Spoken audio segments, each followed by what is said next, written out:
เอาสิน้องมากันน้องเอาน้องแม่ขอบใจน้องเอาเขาเพียงได้เลยเช่าให้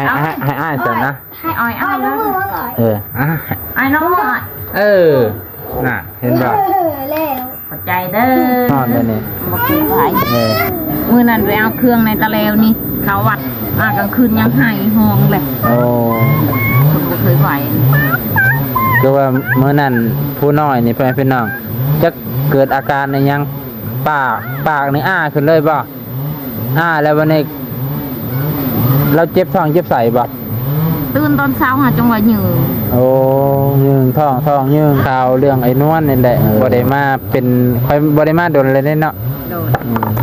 มาเท่านี้เข้าเพิ่นกระเบิดเพิ่นน่ะใกล้สิเบิดได้แต่ว่าเพิ่นว่าสิไปขอนั่นแหละพาลูกขอเดินธุดงค์ขอข้าวแล้วบัดนี้ก็สิอุ้มลูกน้อยไปผู้นั่นก็สิได้อยู่พี่อะไรอยู่แต่เวียงอ้นเขาควงอยู่น้ำไม้จังได๋ข้าวน้ำ3ปลายังมีอยู่มีกินอยู่บ่ยังบ่ได้ดอกปิดนึงโอ้ยังได้อยู่ทางนึงมันสิฮอดบ่อาทิตย์นี่ว่าตะคิดว่าเพิ่นมุ่งเรียบร้อยแต่ก็ยังไปเพิ่นเนาะเพราะว่าเพิ่นน่าจะขาดสังกะสีนั่นแหละแต่มุ่งแล้วเพิ่นก็ต้องแอมอีกไปเพิ่นเนาะ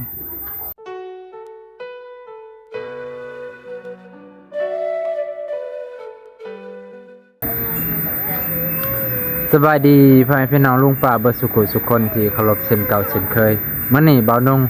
มาเฮือนนวลบ่ได้มาหลายสัปดาห์เลยครับพี่น้องมื้อนี้ก็เลยได้โอกาสมาหาเพิ่นแล้วก็มาอัปเดตเฮือนของลุงดอนนำให้พี่น้องว่าความคืบหน้าไปฮอดไสเนาะแต่ตามที่เบิ่งๆแล้วก็คือว่าเพิ่นก็ได้มุงหลังคาแล้วพี่น้องไปเบิ่งบรรยากาศนํกันก่อนอื่นก็ฝากกดไลค์กดแชร์กดติดตามเพื่อเป็นกำลังใจในเด้อพี่น้องได้สิถามนวลและลูกๆเพิ่นนั่นแหละการอยู่การกินเป็นจังได๋ชมกินไหมครับเอาไปกินไหมชมหวานเนาะสบายดีอ้ายสบายดีตัวเสือขยี้ใจเพิ่นนี่ใส่ยามใดกะเท่คือเก่าเอาไปกินรสมะขามหวานเอาก่อนจะกินนะกินกับข้าวแม่นละตัวแฟนเนาะ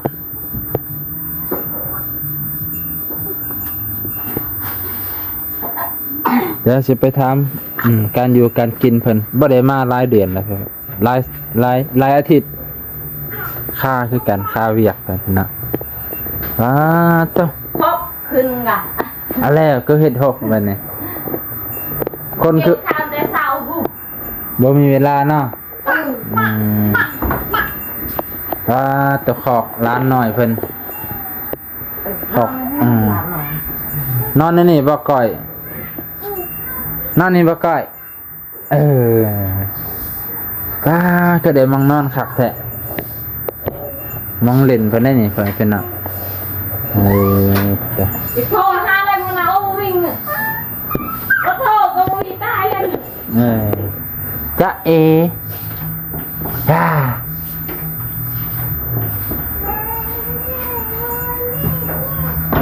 เล่นผู้เดียวเป็นเลยเริ่มใหญ่เลยพี่น้องเริ่มย่างได้เลยป่ะเริ่มย่างมื้อนั้นแต่ปากไว้ปากบึ้งกินนมกูกินหวานนี่พวกแม่เฒ่านี่ขึ้นเบิ่งเพื่อนลังหนังขึ้นเบิ่งหวานโอ้เขาเอากูเอาเป็นแบบนี้ดูสิก็อาปากเลยกันบ้าคือพาคือแล้วก็มันหาฮะก็นี่มุ่นเลยนี่อันนี้จะเป็นน่ะเป็นไดก้อยสบายดีป่ะสบายดีอ้ายล่ะสบายดีอ้ายมึงสบายดีเป็นน่ะตัวหน่อยแม่ซื้อให้เป็นยังหน่อยแม่ซื้อให้เก็บในเก็บหัวนี่อ้ายพาเอาลูกว่าเก็บเสียป่ะจังงานน่ะ2 อันอันละ2,000นี่ นี่พิเศษเลยนี่นี่พิเศษไว้ น้องเอาติ น้ำมากัน น้องเอา ขอบใจ น้องเอา เขาเพียงได้เลยเช่า ให้อ้ายจันนะ ให้อ้อยเอา น้องมือว่าก่อน ไอ้น้องอ้อย น่ะเห็นป่ะ แล้ว ขอบใจเด้อ ให้เด้อ ยืนกันกับตีกัน ไปจะได้ธุรกิจขายมะขามไปได้ดีป่ะ ลงเลย ลงแล้วโลละเท่าไหร่โอ้ มันจะขึ้นไปเมื่อไรให้ลบ ไปซื้อไปเอาซื้อให้น้องป่ะ ชื่อก็ไม่ใช่ชื่อลิน น่ะซื้อก็บ่ได้ใส่บ่ซื้อซั่นเก็บไว้เด้อบ่ต้องซื้อ นี่ยาเห็ด บัดใหญ่จังใส่ หอนได้เด้ออยู่เพื่อน ฮ้อนแล้วยามนี่ใกล้สิฮ้อนแล้วเนาะใกล้สิฮ้อนยามฮ้อนแล้วพี่น้อง ก็น่ะเขาจะหอ มันเอาบ่ลมก็บ่ลวงสิบ่ได้นอนอยู่กลางบ่ไปนี่ ไปลงกลางไปหอน ไปลงกลางไปพี่น้อง ธรรมดาเพิ่น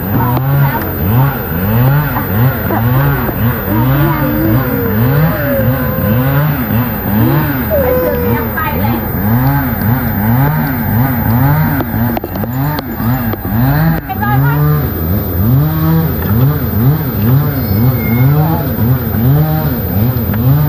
จ๊ะเอ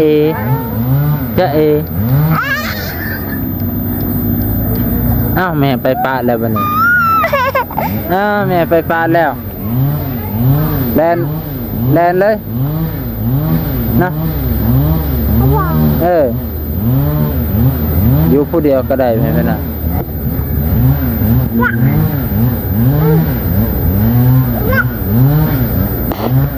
ไปพี่น้องมาบันนี้ก็สิมาถามข่าวไอ้นวลพี่น้องบ่ได้โดนเมื่อกี้อยู่เทิงเฮือนแล้วก็เลยลงมาล้างมันฮ้อนอยู่เทิงเฮือนฮ้อนแห้งหลายตกยามเดือนมกราคมพามีนามีนาเนี่ยอากาศเริ่มร้อนไปพี่น้องนะไปพี่น้องป้าตัวเฮ็ดรถบ่เป็นหยังดอกบ่ได้เข้ากล้องตัวช่วงนี้เพิ่นก็ขายมะขามคือเก่าแหละบัดแต่ราคามันก็ลงแล้วเพิ่นน่ะโลละ 6,000 กีบไปพี่น้อง ยาเห็ด 6,000 กีบแต่ก่อนยัง 7-8,000โอ้ตัวสไลด์เนี่ยอามาตอนขายเบิดเลยบ่ปาตัวตุกละ 10,000 เบิดข้าวเดียวให้เพิ่นน่ะเพราะว่าเพิ่นก็สิคือสิมันจางๆนั่นแหละเพราะว่าบ่แม่นจางดอกมันบ่ได้เข้มข้นแต่ว่ามันก็ล้างออกอยู่แต่ว่ามันบ่เหนียวเนาะแม่นบ่เพราะว่ามันบ่ได้เหนียวคือกับในตลาดทั่วไปอันนี้มันสิมันสิแบบก็จางๆแน่แต่ว่ามันก็ล้างออกคือเก่าแหละไปเป็นน่ะเป็นจังได๋เด้อนี่เป็นจังได๋คันหัวบ่ เห็ดออนเป็น เพราะว่ามันอาการมันเน่าได้พี่น้องมาสุดนี่รู้สึกว่าอยากฮู้ความแหละอยากเล่นอยากอันนี้แหละแต่ก่อนนี่หายอย่างเดียวเนาะเอาอ้อย ตอนนั้นเขาคือว่าเจ้าเป็นขอกเป็นขั้นเจ้าเลยบ่ ซื้อยานั่นเลย โอ้เป็นจากหยังน่ะติดมาจากผู้ใด เพราะว่าแพ้ผู้อีกว่า โอ้แพ้ผุย แพ้ผู้ ไปผุยเพิ่นไปฮดมันแปลงตอนนั้นเลยพี่น้อง ซื้อนาตานะหันยา ๆ ปวดทั้ง40,000 บาโต ปวดน้อยๆ เป็นน้ำนี่บ่ เป็น โอ้ไปเป็นน้ น้อย จังไดเขาน้ำซ้ำปลายังมีอยู่มีกินอยู่บ่ ยังไม่ได้ดอกเป็ดหนึ่ง โอ้ยังเหลืออยู่ทางหนึงมันสิฮอดบ่ละทิศนี่บ่ฮอดเด้อติ บ่ฮอดดอกเป็ด โอ้หลายคน สิให้ไอ้ทรง ไอ้ทรงก็มาขอบ่ไอ้ทรงก็เข้าเบิดไปขนาดเนาะป้า มาแมลงนี่เขา คันบ่มีเข้าก็สิได้ไปขอได้เนาะ ไปแล้วนะ ไปหยากกับลุงตัวนี้ที่หา สิไปน้ำบ่อ้อยไปน้ำแม่บ่ หยาก สิย่างไปบ่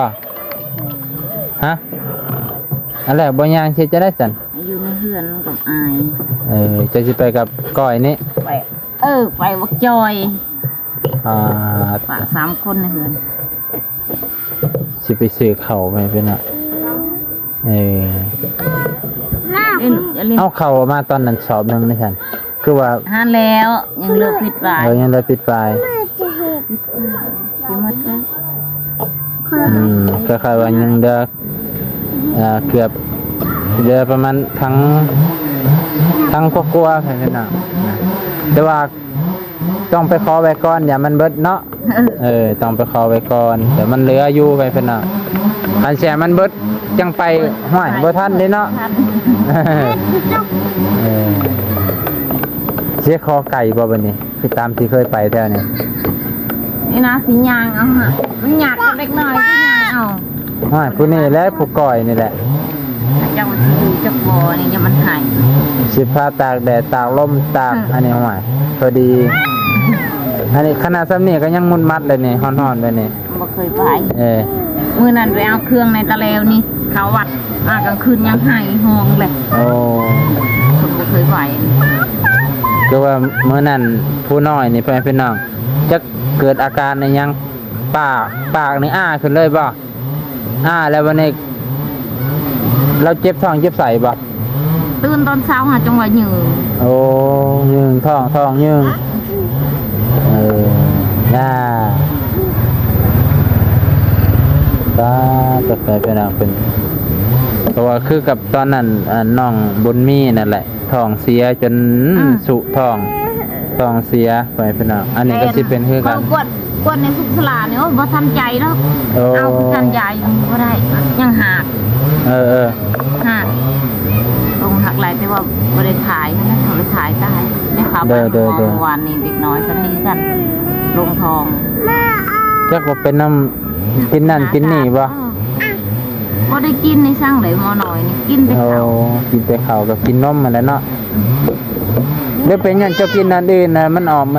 น้ำนมมาจ้ะ ถ้ากินได้มะขามแม่บอกก็กินน้ำหั่นแหละมะขาม มันสมเด้ มันเศร้านี่แหละเศร้าหัก มาติใส่เด้เฮ้ยแต่งตัวเท่ากับวัยรุ่นได้มานี่ไปพี่น้องดนมาเห็นเทือแต่งตัววัยรุ่น มะขาม จ้ะจะลงเลย ยากวด70 พัก ปลาตัวกวดหน่อย70 ปันกินน่ะก็ดีเลยเด้อไอ้ปุ้ยคนเนี่ยจากซอยได้เขาเราว่าบางคนนะก็เอาเป็นเซนซ่า หมอนั่นบ่เด้อแต่พี่น้องมันนี่ก็มาแจ้งข่าวเรื่องไอ้นวลนี่แหละบ่ได้มาเป็นค่อยบ่ได้มาโดนเลยเนาะ โดน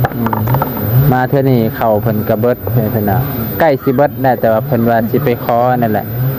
พาลูกขอเดินธุดงค์ขอข้าวแล้วบัดนี้ก็สิอุ้มลูกน้อยไปผู้นั่นก็สิได้อยู่พี่ อะไรอยู่แต่เวียกอ้นครอบครัวกัน อยู่น้ำใหม่ก็มีเนาะอยู่จัดสรรแต่ว่าเขาก็มีครอบครัวเนาะ เอาหรอบ่ให้บ่ให้เด้ออายุ ลุงยางไป แลนเลย ไปลูกไปเต้ได้มาเอาไปเลยยางไปยางเอ้ยเด้อ ตะกี้คือว่าแพงแท้เดี๋ยวนี้คือเตะมันแล้ว มาตาย บ่ ไปกอกเนาะตอนเสาร์นี่ เอาว่ากะมาบ่นั่นเอาพ่อแม่พี่น้องกะสิได้อำลาพาจากพ่อแม่พี่น้องไปซ้ำนี้ก่อนพอดีมาบอกนอนเพิ่นก็มาบอกเกี่ยวกับอันนี้แหละพ่อแม่พี่น้องเขาเพิ่นก็ใกล้สิเบิดเพิ่นล่ะบางเทื่อเพิ่นอาจจะได้ไปขอพาลูกอุ้มลูกไปสั่นเลยซั่นเถาะทุดงยางขอเขาเลยเพราะว่าเขตนี้ยามตกเดือนนี้มันเป็นจังซี่เนาะเนาะไก่สิหอดยามแรงนี่เขาก็เริ่มเบิดนะไปเนาะบ่ว่าไผ คนที่บ่มีหน้าลายนี่ลำบากแน่คือเอ้ยนวลปีนี้แฮงบ่ได้เฮ็ดนาเลยไปเป็นน่ะเรื่องอันนั้นแฮงบ่ได้เฮ็ดนา นาคู่ลูกหัน อ่ะมื้อนี้ก็สิได้จบเพียงเท่านี้ก่อนเด้อไปพี่น้องลุงป้าบัดสุขุสุคนก็ขอบใจขอบพระคุณหลายๆสบายดีพ่อแม่พี่น้องเบิดสุขุสุคนยินดีต้อนรับเข้าสู่ช่องบ่าวนงพ่อแม่พี่น้องขออนุญาตบัดค่ำให้พี่น้องมาเบิ่งบรรยากาศเที่ยงของลุงดอนเด้อพ่อแม่พี่น้องหลังจากที่เพิ่นได้ตั้งเสาเฮ็ดคือเฮ็ดข่าวเส้นยวดเรียบร้อยเพิ่นกะมุ่งแล้วพ่อแม่พี่น้องตอนนี้เพิ่นก็ได้มุ่งแล้วนี่เจ้าของเฮือนบ่อยู่เจ้าของเฮือนเพิ่นไปธุระไปเวียกมานี่พ่อแม่พี่น้องโอ้มุ่งแต่ข้างหนึงพ่อแม่พี่น้องมุ่งแต่ข้างเดียวข้างทั้งหัวโอ้ตัวนี่ได้ยินว่าสังกะสีเพิ่นก็ยังเหลือแค่5แผ่นพ่อแม่พี่น้องเพราะว่าทางนี้เพิ่นก็น่าจะใส่หลายเติบเพราะว่าแผ่นสังกะสีนี่มันน่าจะแผ่นเดียวเลยบ่8 ฟุตนี่พี่น้องบ่แน่ใจคือกันแผ่นเดียวเลยพี่น้องแผ่นเดียวยาวเลยเนาะ8 ฟุตพอดีเลยพอดีงามพี่น้องแล้ววันนี้เพิ่นว่ายังเหลือหาแผ่นบ่ฮู้ว่าเพิ่นใส่ไปจักแผ่นโอ้เดี๋ยวสินับเบิ่งเพิ่นนะ1 2 3 4 5 6 7 8 9 9แผ่นพี่น้องข้างละ9แผ่นแสดงว่าเหลือหานี่เหลือหายังขาดอยู่4แผ่นพี่น้องนะผู้ใดอยากซอยลุงเพิ่นก็ได้เด้อพี่น้องแผ่นละแผ่นละเท่าใดละแผ่นละ200บ่น่าจะประมาณนี้นะพี่น้องว่าคิดว่าเพิ่นมุ่งเรียบร้อยแต่ก็ยังพี่น้องเพราะว่าเพิ่นน่าจะขาดสังกะสีนั่นแหละแต่มุ่งแล้วเพิ่นก็ต้องแอมอีกพี่น้องไม้ศอกไม้เส้นเพิ่นก็ยังมีแต่ฟ้าไม่เหี่ยพี่น้องฟ้าไม่กระจาดเพิ่นมีอยู่นะโอ้ว่าสิแล้วแต่ละหลังเพิ่นก็โอ้ย